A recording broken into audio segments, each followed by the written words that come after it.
আব্দুল খালেক মোল্লা, সম্মানীয় অশোক দেব থেকে শঙ্কর নস্কর, জাহাঙ্গীর থেকে জেলা পরিষদ মেম্বার যারা রয়েছেন, শিখাদি, সচিদি, সোমাশ্রী সহ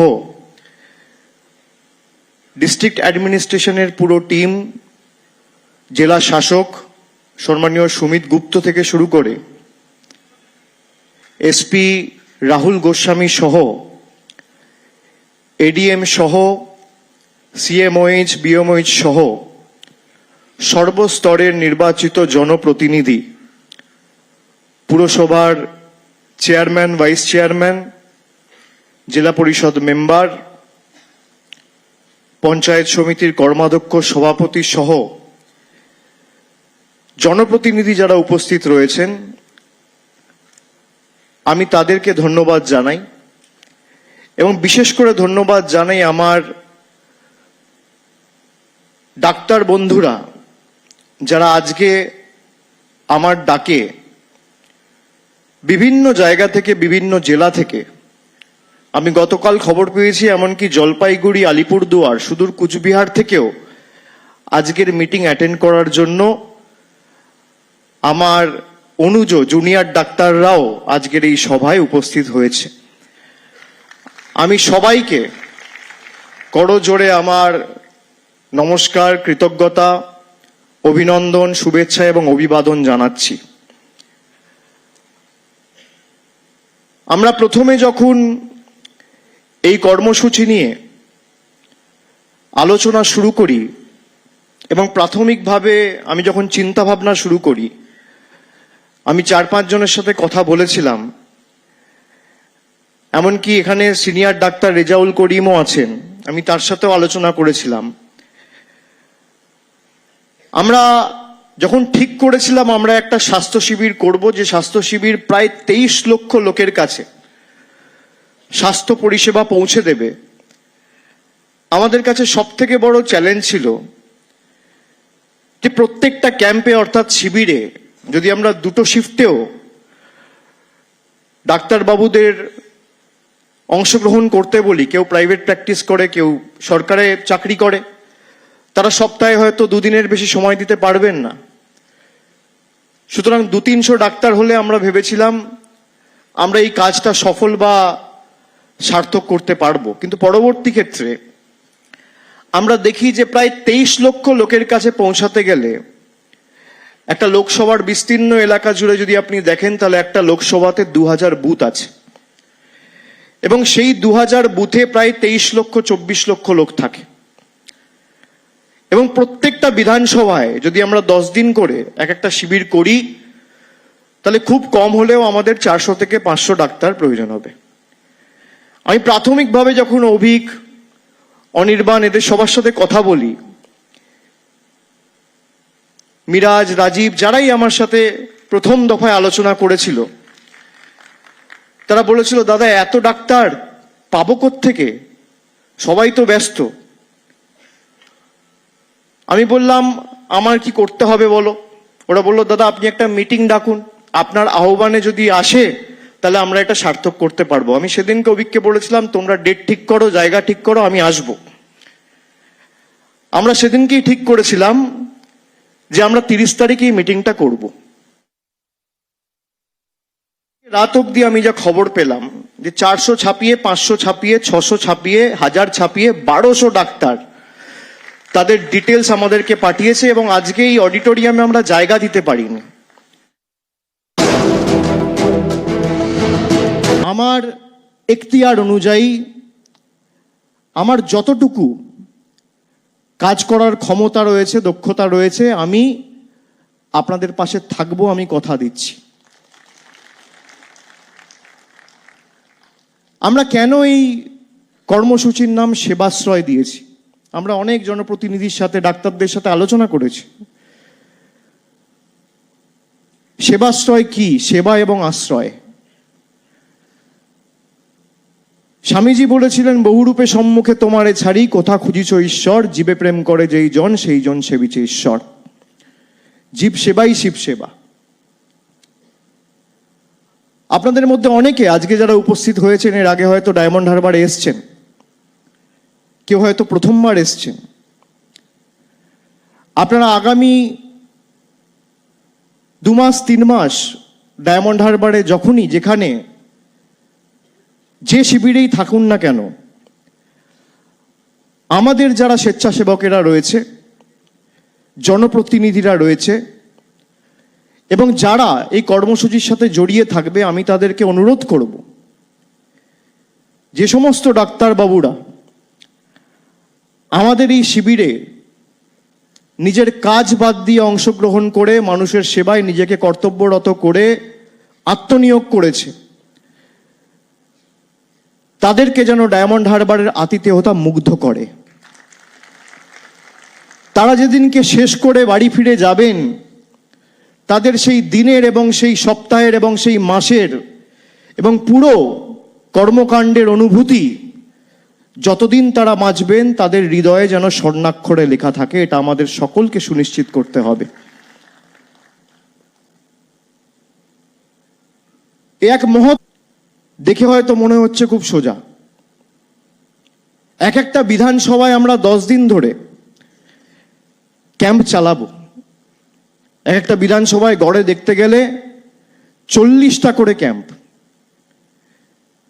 এবং 10 দিন ধরে সেই ক্যাম্প চলবে।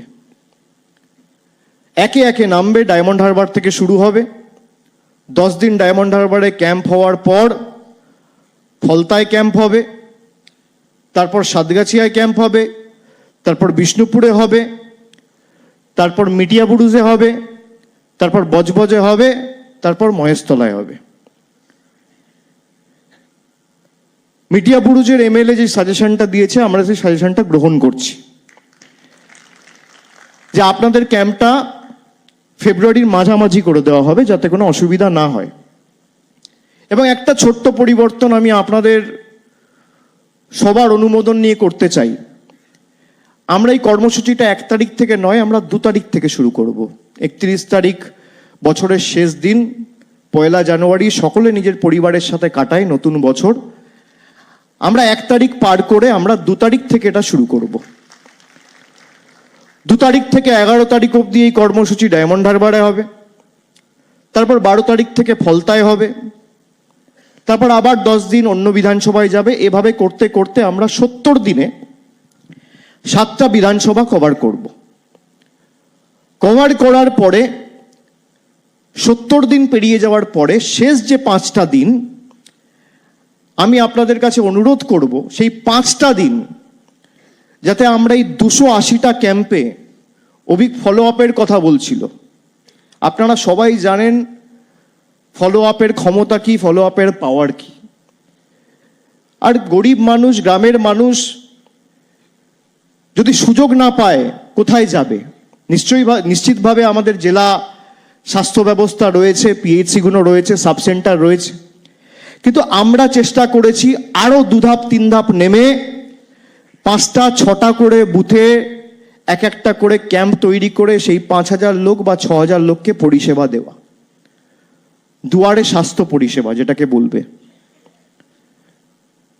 আমরা ওই 5 দিন 70 দিন পেরিয়ে যাওয়ার পরে শেষ যে 5 দিন, সেই 5 দিনে ডায়মন্ড হারবার থেকে শুরু করে একদম বজবজ মহেশতলায় গিয়ে শেষ হওয়ার সময় যে 280টা ক্যাম্পে আমরা সেই শিবিরগুলো অনুষ্ঠিত করেছি, সেই 280টা শিবিরে সাইমালটেনিয়াসলি 5 দিন আমরা টানা শিবির করব।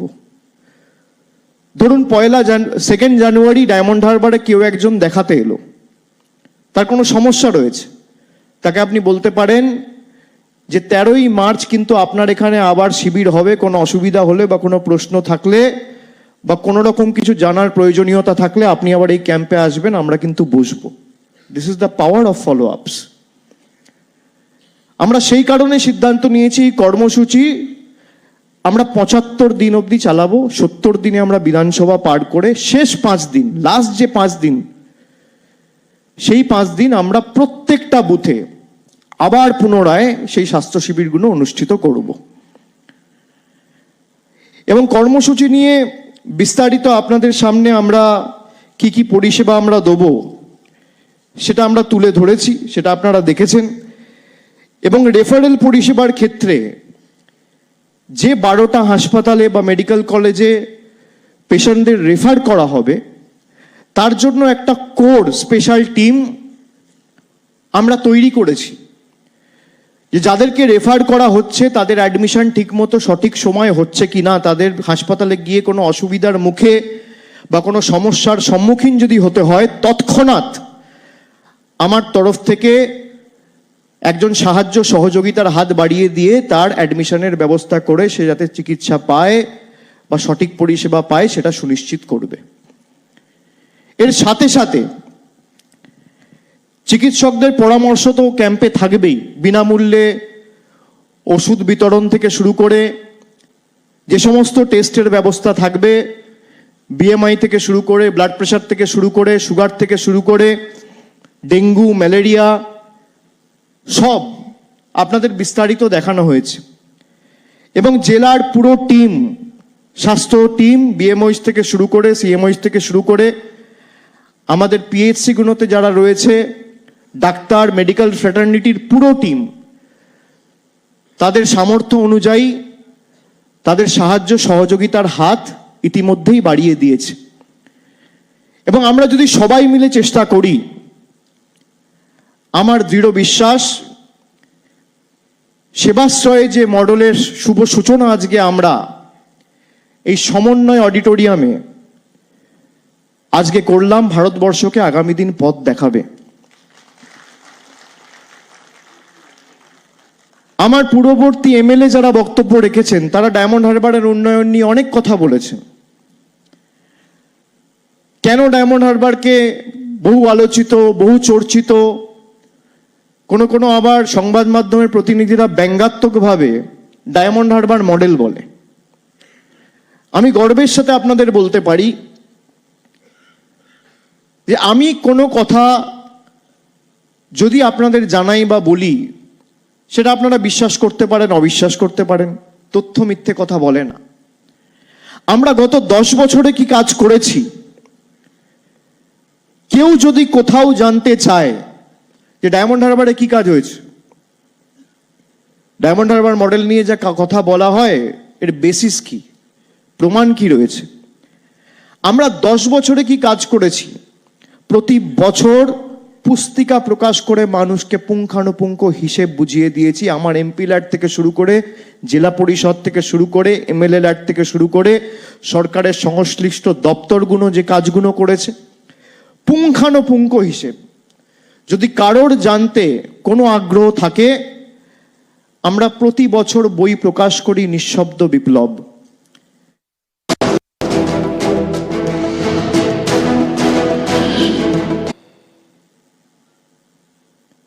আমরা ইতিমধ্যে আমাদের রাজ্য সরকার বিধানসভায় আইন পাস করেছে অপরাজিতা বিল। আপনাদের জানা দরকার, আমি একটি রাজনৈতিক মঞ্চ থেকে আমাদের পার্টির ছাত্র সমাবেশের মিটিং থেকে আমি বলেছিলাম যে আমি প্রাইভেট মেম্বার বিল আনবো। অপরাজিতা বিল যদি পাস হয়ে যায় তাহলে ভারতবর্ষ জুড়ে, এটা বিএনএসএস এর অ্যামেন্ডমেন্ট, এই অ্যামেন্ডমেন্টটা যদি রাষ্ট্রপতি ছেড়ে দেয়, সাইন করে দেয়, তাহলে সারা ভারতবর্ষ জুড়ে এই আইন পাস হবে, তাহলে প্রাইভেট মেম্বার বিল লাগবে না। আর যদি না আনে তাহলে যতদিন লাগুক আমি প্রাইভেট মেম্বার বিল আনবো, আমার সাথে কেউ দাঁড়িয়ে থাকলেও আনবো আর কেউ না দাঁড়িয়ে থাকলেও আনবো। আমরা হাজার চেষ্টা করেছি, কোভিড যখন হয় কেউ বলছে স্যানিটাইজার দিয়ে হাত ধো, কেউ বলছে একটু হ্যান্ড স্যানিটাইজ করো, কেউ বলছে একটু হাত ধো, কেউ বলছে মাস্ক পরো, কেউ বলছে সামাজিক দূরত্ব বজায় রাখো, কিন্তু এই জিনিসগুলো করে আমরা কোভিড এড়াতে পারিনি। ভ্যাকসিন দিয়ে আমরা কোভিডকে হারিয়েছি, কোভিড শিল্ড দিয়ে আমরা কোভিডকে হারিয়েছি, কোভ্যাক্সিন দিয়ে আমরা কোভিডকে হারিয়েছি। আমাদের যদি এই সামাজিক অপরাধ, এই ধর্ষণের মতো ঘটনাকে চিরতরে সমাজের বুক থেকে সরাতে হয়, মেটাতে হয়, বিদায় দিতে হয়, তার একমাত্র প্রতিকার সমাধান হচ্ছে অ্যান্টি রেপ ল বা অ্যান্টি রেপ বিল। আর সরকার চাইলে পারে না তা নয়, রাজ্য সরকার তার কর্তব্য করে রাজ্যপালের অফিসে পাঠিয়েছে, রাজ্যপাল সেখান থেকে তিনি রাষ্ট্রপতির কাছে পাঠিয়েছেন। 2 মাস হয়ে গেল, আজকে সেই বিল নিয়ে কোনো উচ্চবাচ্য নেই, রাষ্ট্রপতির কাছে পড়ে আছে।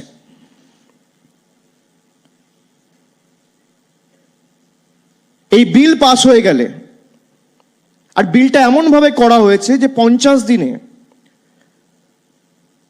তার শাস্তি হবে, এবং শুধু তাই নয়, তার সাথে অ্যাসিড অ্যাটাকের ক্ষেত্রেও আমরা 3 বছরের শাস্তি এবং 3 থেকে 5 বছরের শাস্তির একটা প্রভিশন রেখে বিলটা পাস করা হয়েছে। অন্য কোনো রাজ্য সরকার বা কোনো রাজ্যের বিধানসভায় এটা হয়নি।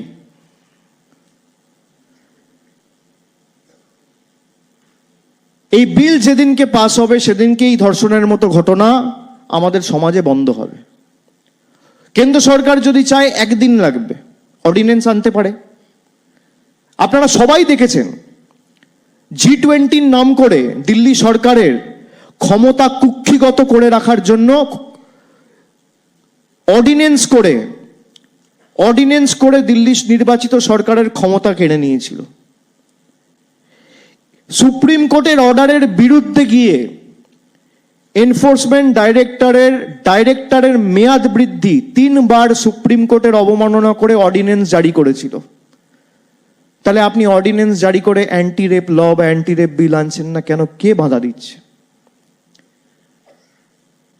সবার প্রতিবাদ করার রাইট আছে, প্রতিরোধ করার রাইট আছে, কিন্তু আপনি বলুন তো, প্রতিরোধ করলে কি ধর্ষণের মতো এই ব্যাধি চিরতরে আমরা সমূলে উৎখাত করে সমাজ থেকে সরাতে পারবো বা বিলীন করে দিতে পারবো? আপনাকে আইন আনতে হবে। যারা এই জঘন্যতম অপরাধগুলো করছে, আপনারা দেখেছেন গুজরাটে 10 বছর পর সব ছাড়া পেয়ে গেছে।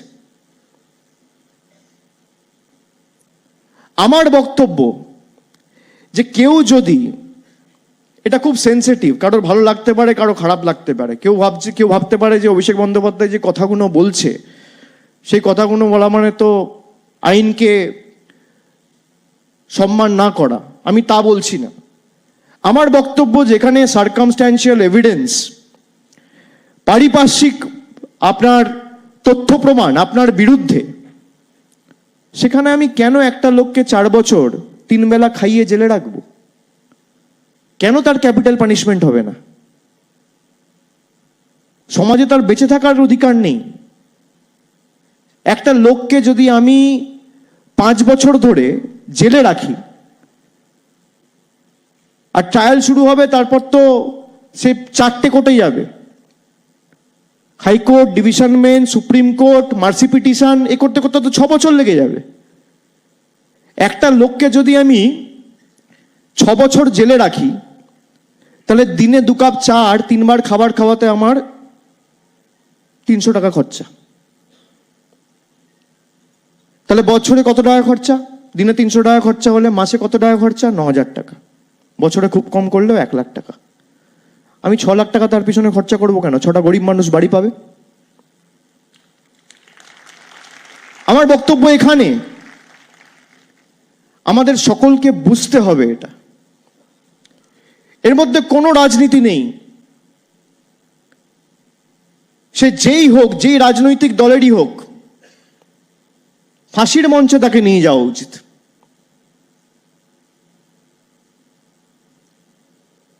আপনারা দেখেছেন শুধু গুজরাট, উত্তরপ্রদেশ, মহারাষ্ট্র তো এমনকি স্কুলে পড়া ছোট ছোট বাচ্চা,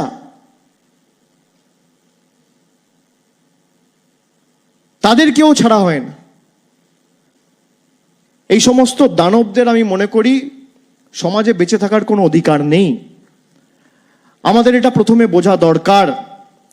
এই নিয়ে বৃহত্তর আন্দোলন, এই আইন নিয়ে দরকার হলে আমরা আগামী দিন করব, কিন্তু আপনাদের সকলের সহযোগিতা আমার চাই। আপনারা সহযোগিতা করবেন তো? এছাড়া কোনো সুরাহা নেই, কোনো সমাধান নেই। আমার সাথে যখনই কোনো ডাক্তারবাবুর কথা হয়েছে, যে কোনো জুনিয়র ডাক্তার হোক বা সিনিয়র ডাক্তার হোক, আমি সবাইকে বলেছি যে তোমরা আইন নিয়ে বলছো না কেন? 3 মাস প্রতিবাদ হলো, আজকে কি ধর্ষণ বন্ধ হয়ে গেছে? আজও প্রতি 10 মিনিটে একটা করে ধর্ষণ হচ্ছে, আর এটা হচ্ছে রিপোর্টেড ডেটা। কত লোক রিপোর্টই করে না, সম্মান নষ্ট হবে, পরিবারের লোক জানতে পারবে, পাড়া প্রতিবেশীর লোকেরা জানতে পারবে, এগুলো তো ধ্রুব সত্য। তাহলে আনরিপোর্টেড নাম্বার কত হবে সব মিলিয়ে? তার মানে তো প্রায় মিনিটে একটা করে হয়ে যাবে।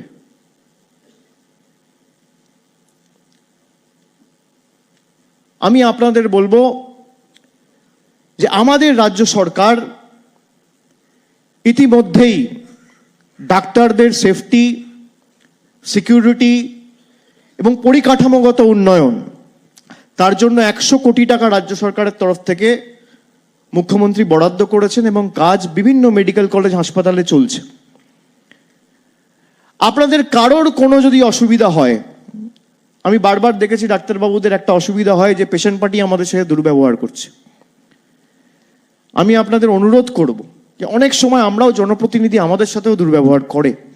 ধরুন একটা পঞ্চায়েতের মেম্বার, সে একটা গ্রামে গেল, কোথাও একটা জল জমে আছে, দুর্ব্যবহার করে, ঠিক আছে, কিন্তু ধৈর্য ধরে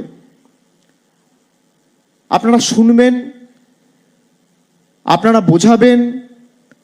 হ্যাঁ, তার মানে এই না যে কেউ এসে ভাঙচুর করবে বা আপনাদের উপর হাত তুলবে। আমি আপনাদের সাথে থাকবো, কথা দিলাম, চিন্তা করবেন না।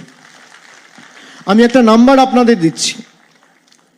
আমি যে স্পেশাল হেল্পলাইনটা চালাই ডায়মন্ড হারবারে, এক ডাকে অভিষেক, আমি এখানে আসার আগে আমি বলে এসছি যে আজকে যারা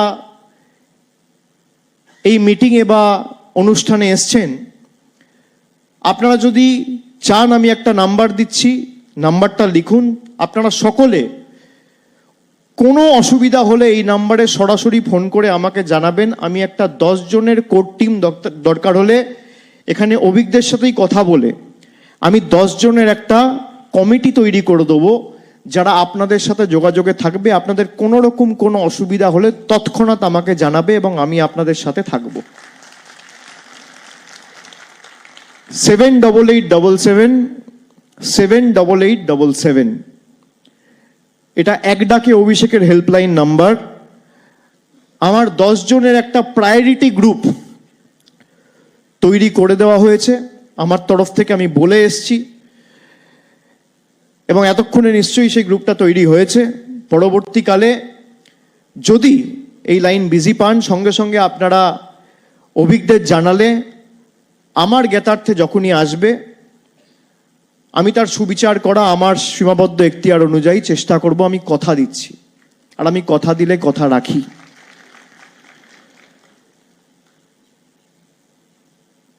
এবং আমি আপনাদের আরেকবার ধন্যবাদ জানাবো, কৃতজ্ঞতা জানাবো যে যেভাবে আপনারা আজকে আমাদের ডাকে সাড়া দিয়ে সকলে মিলে উপস্থিত হয়েছেন। কেউ উত্তর 24 পরগনা থেকে এসছেন, কেউ কলকাতা থেকে এসছেন, কেউ দক্ষিণ 24 পরগনা থেকে এসছেন, কেউ বর্ধমান থেকে এসছেন, হুগলি থেকে এসছেন, ওদিকে দক্ষিণ দিনাজপুর, উত্তর দিনাজপুর, কুচবিহার, জলপাইগুড়ি, আলিপুরদুয়ার, পশ্চিমাঞ্চলে পুরুলিয়া, বাঁকুড়া, পশ্চিম মেদিনীপুর। আপনারা যেখানে এরকম কর্মসূচি, সামাজিক কর্মসূচি, সেবাশ্রয়ের মতো আপনাদের গ্রামে বা আপনাদের পাড়ায় বা আপনাদের এলাকায় বা আপনাদের অঞ্চলে যদি করতে চান, সেটাও আমাকে জানাবেন। আমি যতটুকু পারবো আপনাদের পাশে দাঁড়িয়ে আপনাদের সহযোগিতা, সাহায্যের হাত বাড়িয়ে দেব। বিন্দুতে বিন্দুতে সিন্ধু তৈরি হয়। সুতরাং যারা এসছেন, ধরুন 75 দিন পরে আপনাদের যদি মনে হয় যে আমার পাড়ায় এটা করে দেখা উচিত, একটা করে দেখা প্রয়োজন, বা একটা মডেল হিসেবে বা একটা ট্রায়াল হিসেবে বা একটা টেস্ট হিসেবে করে দেখি যে আমার পাড়ার মানুষ, আমার এলাকার মানুষ, আমার অঞ্চলের মানুষ, আমার গ্রামের মানুষের কি প্রতিক্রিয়া। মানুষ তো জানে না, অনেক সময় তো হার্ট অ্যাটাকের 80% কেস তো ধরাই পড়ে না। বিপিটাও যদি ঠিক মতো মেপে সে জানতে পারে আমার বিপি ঠিক আছে বা ব্লাড সুগার ঠিক আছে, তাহলেও সে অনেকটা আশ্বস্ত হয় যে না বাবা আমার শরীর ঠিক আছে। তো এটা যদি আপনারা আপনাদের এলাকায় করতে চান, আপনাদের পঞ্চায়েতে, আপনাদের পাড়ায়, সে যে জেলাই হোক, যেখানেই হোক, আমাকে জানাবেন। যতটুকু সাহায্য সহযোগিতা দরকার, ধরুন আপনারা 5 দিন করতে চান, কি 3 দিন করতে চান, কি 7 দিন করতে চান, যা প্রয়োজন আমি আপনাদের পাশে দাঁড়িয়ে সাহায্য করব, আপনারা করুন। সরকার সরকারের মতো কাজ করবে, কেন্দ্র সরকার কেন্দ্র সরকারের মতো কাজ করবে, রাজ্য সরকার রাজ্য সরকারের মতো কাজ করবে, পঞ্চায়েত কাজ করবে, পুরসভা কাজ করবে। আমরা কেন বসে থাকব? আমাদের যতটুকু ক্ষমতা রয়েছে, কর্মদক্ষতা রয়েছে, আমরা করে দেখাই। আমরা যখন ঘোষণা করেছিলাম ডায়মন্ড হারবারে যে 75,000 বয়োজ্যেষ্ঠ মানুষকে আমরা বার্ধক্য ভাতা দেবো, লোকে বিশ্বাস করেনি। আমরা 20,000 ভলেন্টিয়ার চিহ্নিত করেছিলাম, আর এক একজনকে বলেছিলাম 5 জন বয়োজ্যেষ্ঠ মানুষের কি 4 জন বয়োজ্যেষ্ঠ মানুষের দায়িত্ব নাও।